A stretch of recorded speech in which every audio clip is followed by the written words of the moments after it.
Under the title, Building Resilient and Sustainable Global Supply Chains, we will be joined by 4 distinguished speakers on the stage.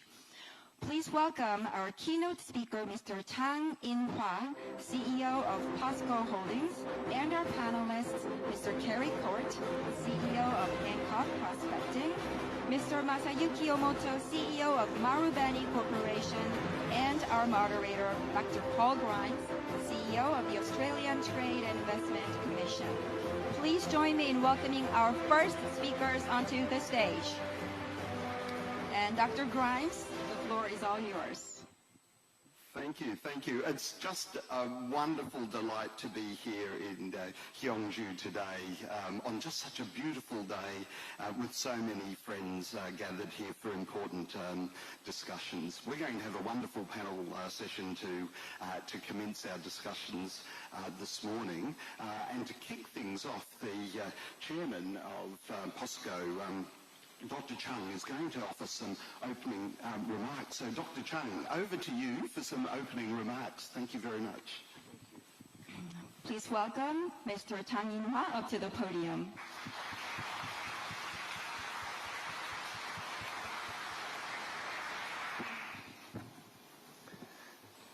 Distinguished APEC leaders, esteemed business executives, ladies and gentlemen. Today, I would like to share the value that POSCO has built over the past half century and our commitment to a sustainable future. Building a sustainable tomorrow is the theme of APEC 2025, which is shared vision. That was also supported yesterday by President Lee Jae-myung in his opening remarks at APEC Summit 2025. POSCO is putting these priorities into action through the supply chain partnership that we have with Australia. Our relationship with Australia began in 1971 when we signed a supply agreement with Shery, whose iron ore we used to produce Korea's first molten iron. Since then, this enduring bond has grown greater and stronger. As our reliable suppliers, Australia currently provides 70% of our raw materials. Australia is also our strategic partner in paving the way for future growth industries. POSCO is closely engaged with Australia in 3 key areas. Steel is the backbone of POSCO's existence.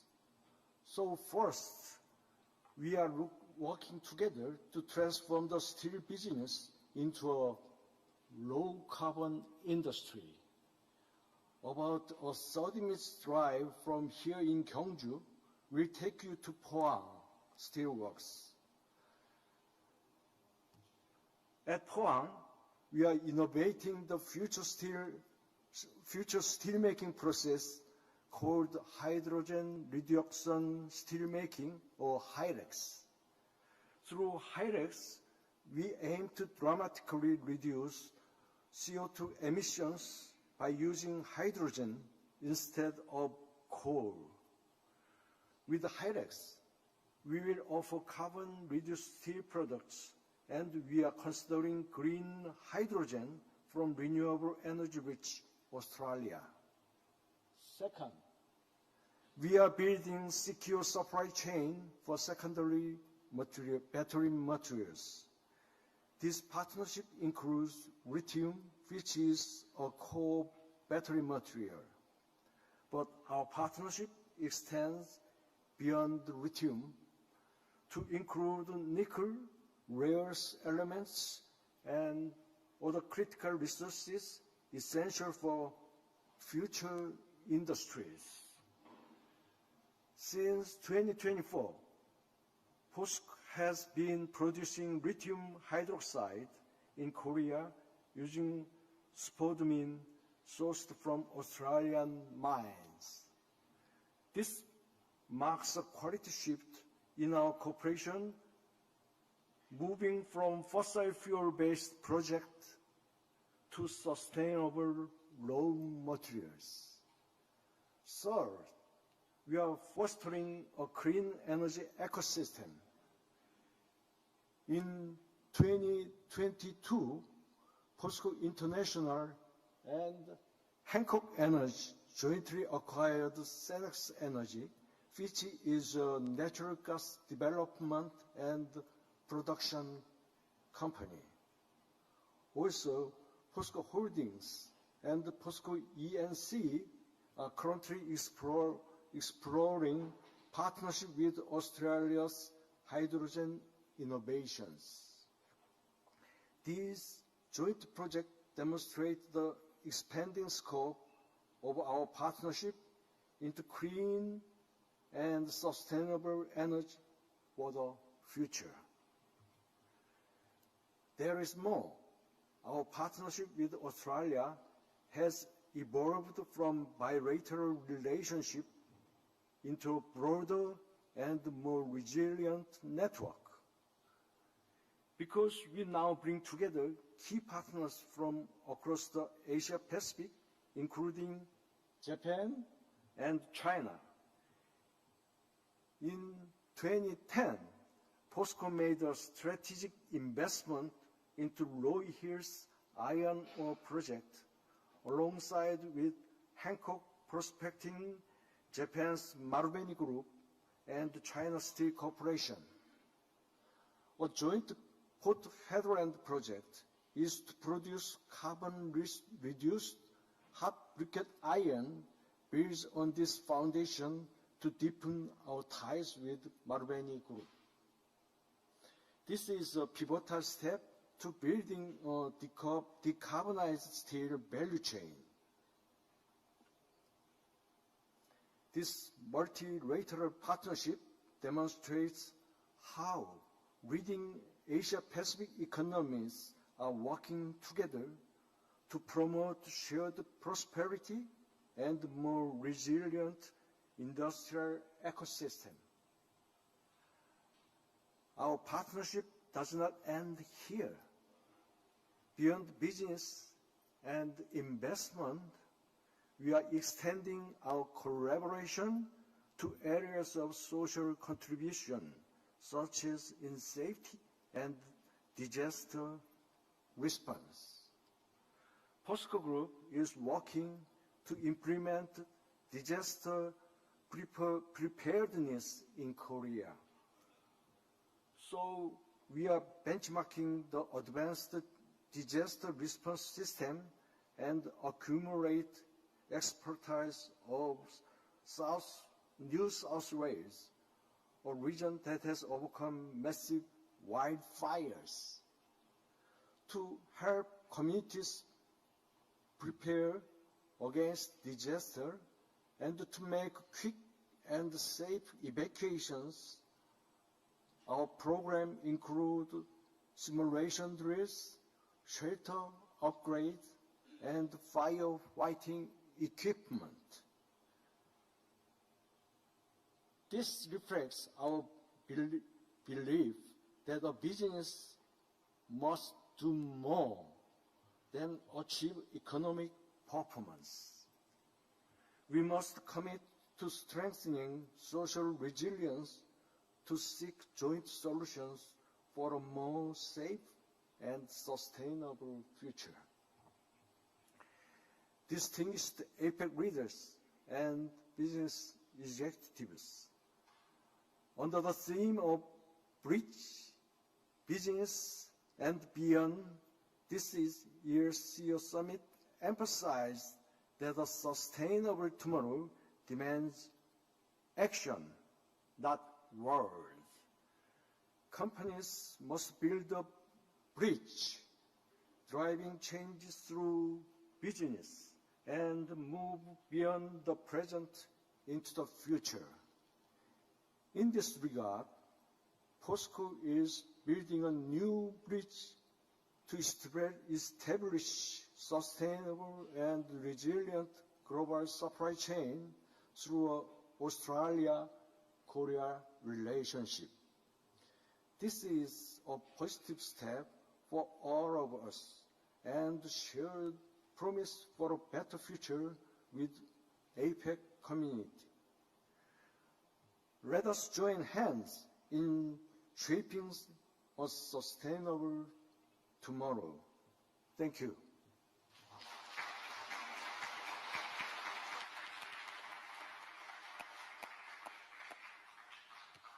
Thank you, Dr. Chung, and for that a call to action. A call to action and that notion of business doing more and building a bridge. I think they're very important themes for the discussion that we're going to have this morning. So thank you for your opening comments. Thank you. So now we move into the panel session. Please help me in welcoming our panel this morning. With us two key and distinguished leaders. First of all, Gary Corti, who is the Chief Executive Officer of Hancock Prospecting. Gary has over 30 years' experience in mining and related sectors and was appointed the Chief Executive Officer of Hancock Prospecting in 2016. Should have more grey hair in that time, Gary.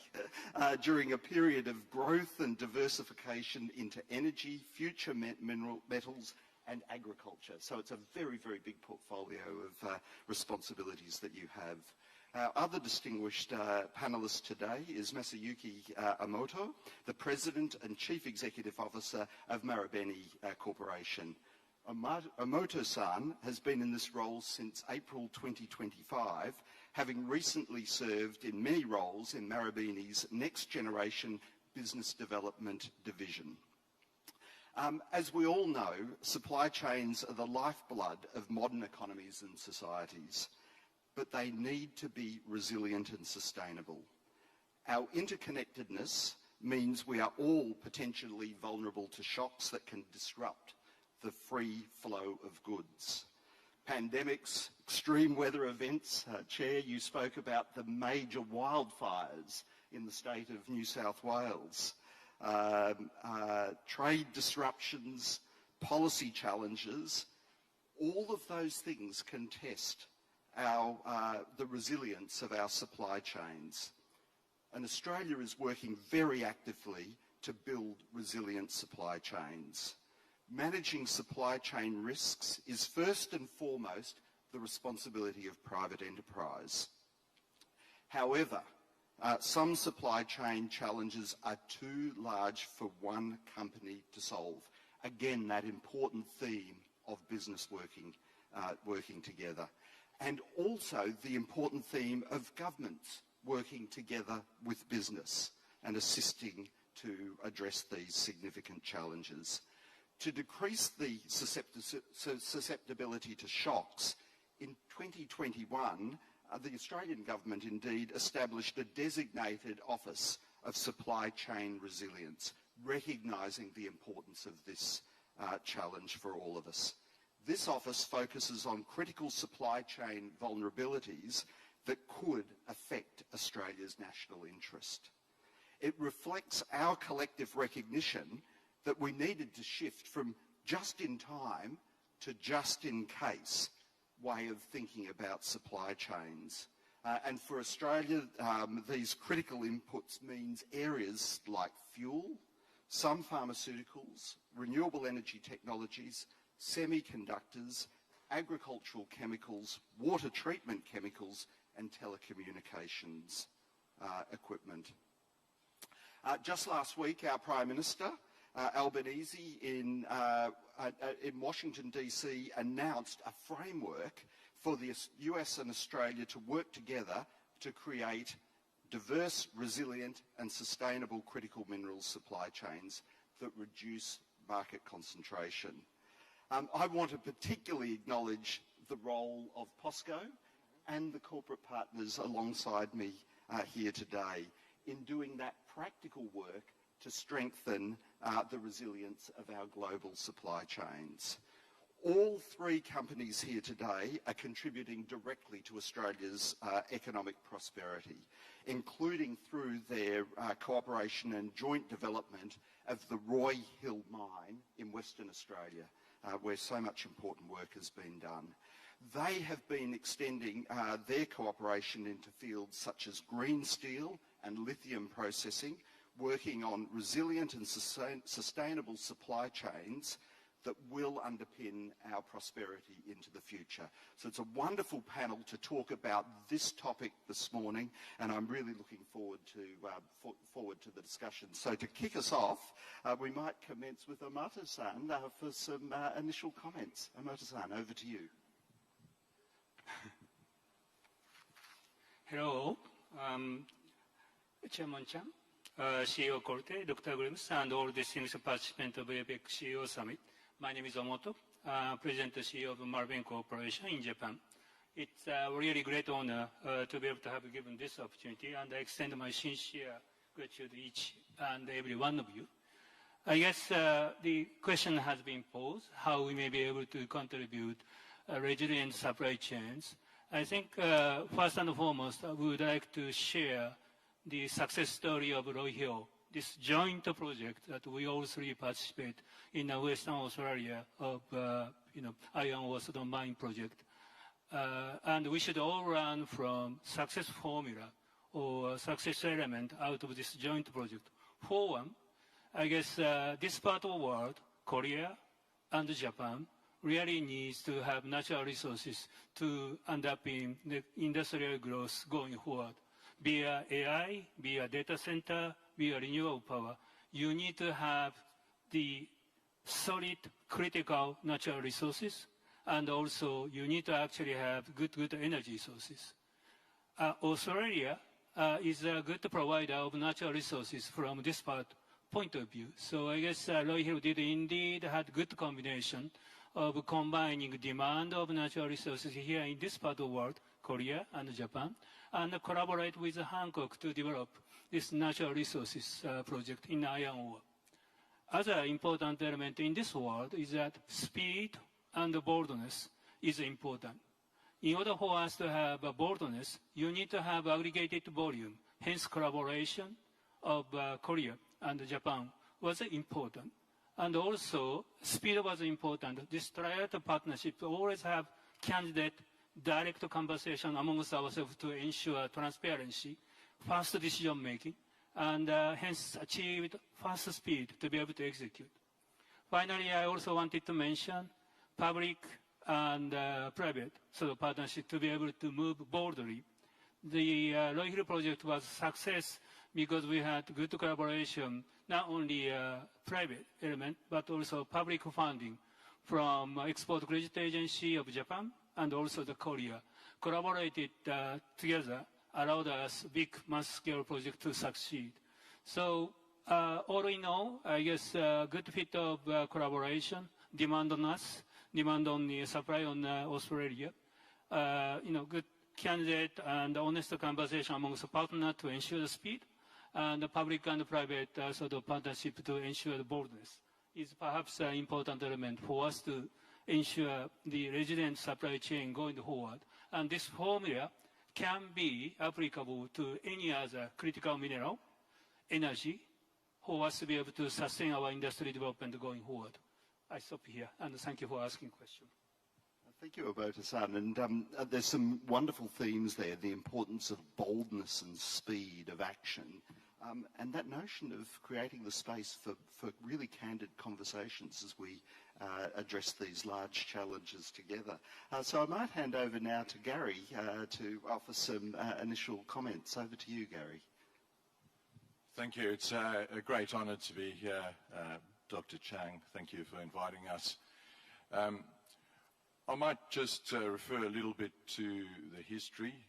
Our relationship with Japan and Korea goes all the way back to the 1960s. We had an eminent geologist whose name was Dr. Muraoka. He visited the Pilbara in the 1960s and stayed at Lang Hancock's family farm. And that was the beginning of the discussion. More recently, in 2010, Dr. Chung mentioned POSCO and Marubeni invested in Roy Hill, which has been a tremendous success in collaboration and building exactly what we are today to talk about, resilient, sustainable supply chains. I think what I would like to do is just use the opportunity to pay tribute to our great friends and partners from POSCO and Marubeni. I don't think it's an exaggeration to say without their support, Roy Hill would never have happened. Not only did they come in and provide risk capital early on to do the dredging in the case of POSCO, but they also brought very critical relationships from the export credit agencies to the table to be able to raise what is still a world record $7.2 billion worth of debt finance that was required to build the project. That relationship that's been built through that success is a very deep, very meaningful relationship, and a lot of trust has been generated and created through that. And what we'd like to see is to be able to leverage that relationship further. I think it was mentioned here before, Australia has a very strong mineral endowment. We're blessed with that. But we have complementary skills. POSCO has a lot of experience, a lot of technical skills to be able to build out downstream processing supply chains. And we've seen with recent geopolitical events how critical it is to have control, to have independent supply chains and to be self-sufficient. So what we'd like to do is leverage our relationship with our great partners to be able to build the next end-to-end supply chain in the critical mineral space. Thank you very much.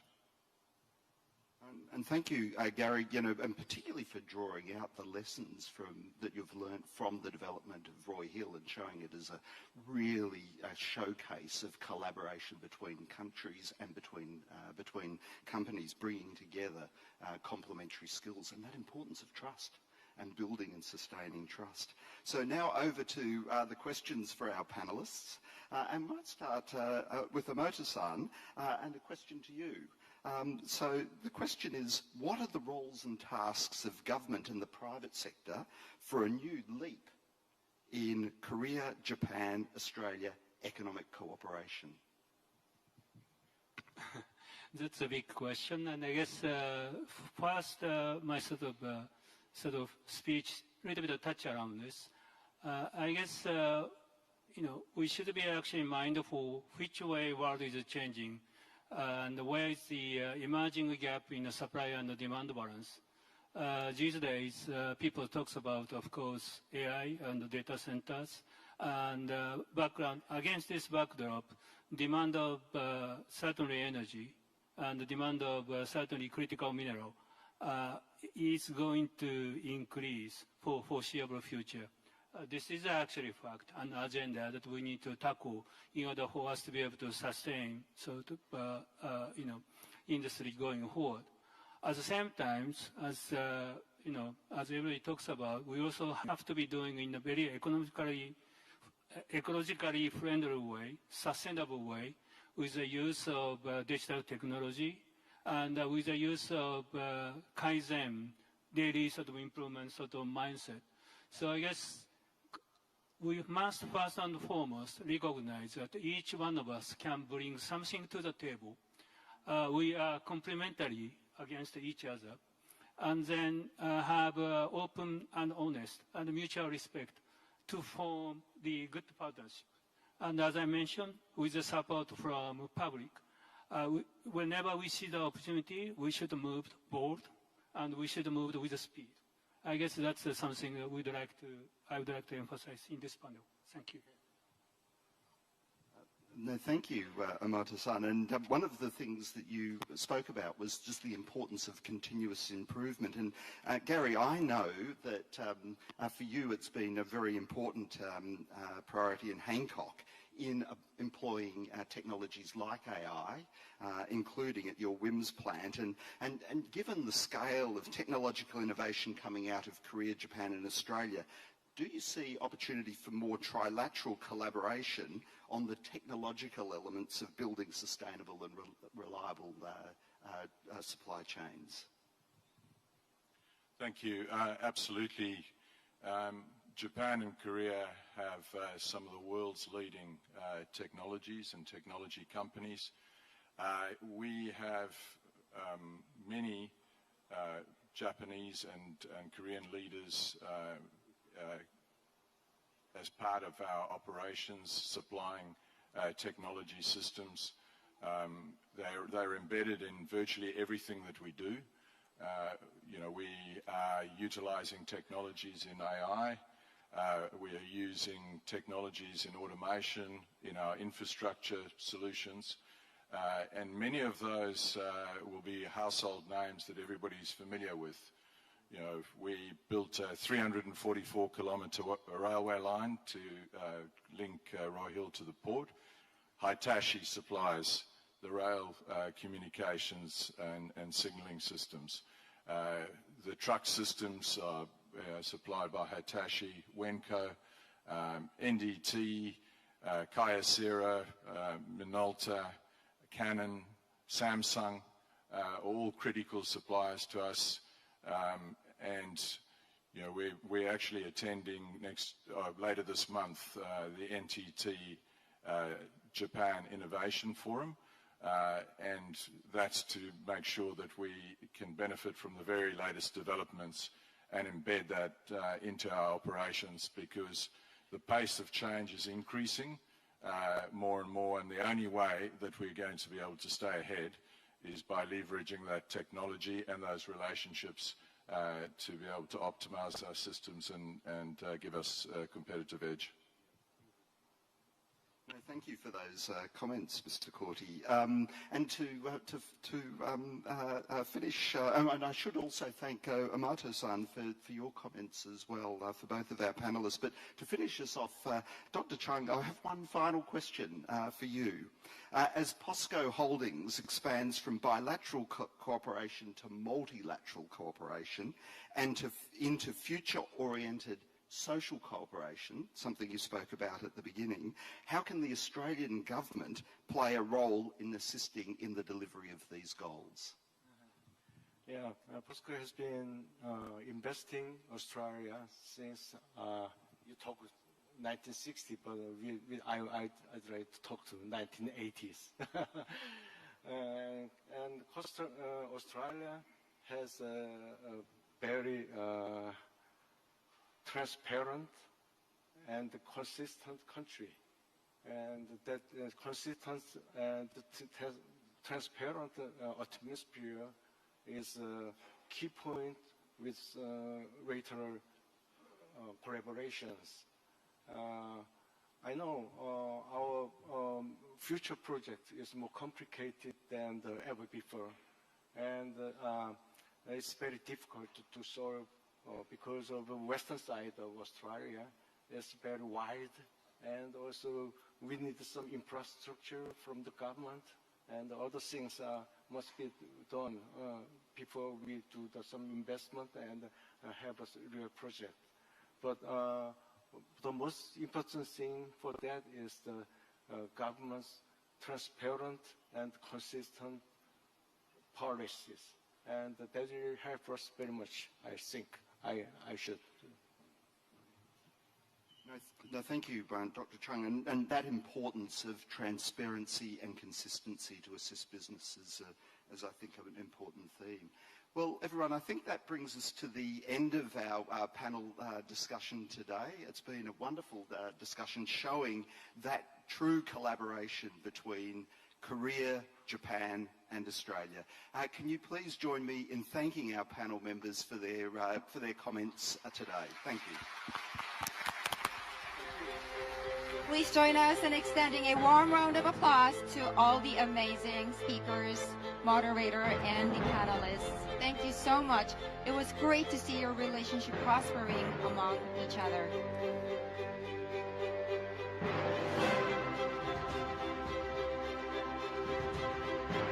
Now, before we move on to the next session, we're going to take a couple minutes to change the setting. So those of you who wish to take a quick restroom break, you may go ahead, and we will begin the second session.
successful day. I was going to ask you to put together a big round of applause, but you're already doing it. Thank you so much. That's the spirit that I like to begin the morning with.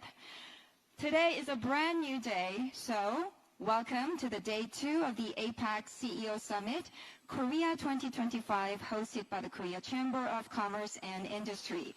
We are so delighted to continue this incredible journey together, and to introduce myself again, my name is Hyunmo An. Happy to host you again today, and I am truly privileged to be gathered by such an exceptional gathering of global leaders and innovators. Today promises to be another inspiring and impactful day, filled with insightful discussions, forward-thinking ideas, and valuable connections. Well then, without further ado, let us kick off with the first session of today. Under the title, Building Resilient and Sustainable Global Supply Chains, we will be joined by 4 distinguished speakers on the stage. Please welcome our keynote speaker, Mr. Chang In-hwa, CEO of POSCO Holdings, and our panelists, Mr. Kerry Court, CEO of Hancock Prospecting, Mr. Masayuki Omoto, CEO of Marubeni Corporation, and our moderator, Dr. Paul Grimes, CEO of the Australian Trade and Investment Commission. Please join me in welcoming our first speakers onto the stage. And Dr. Grimes, the floor is all yours. Thank you. It's just a wonderful delight to be here in Gyeongju today on just such a beautiful day with so many friends gathered here for important discussions. We're going to have a wonderful panel session to commence our discussions this morning. And to kick things off, the chairman of POSCO, Dr. Chung, is going to offer some opening remarks. So, Dr. Chung, over to you for some opening remarks. Thank you very much. Please welcome Mr. Chang In-hwa up to the podium.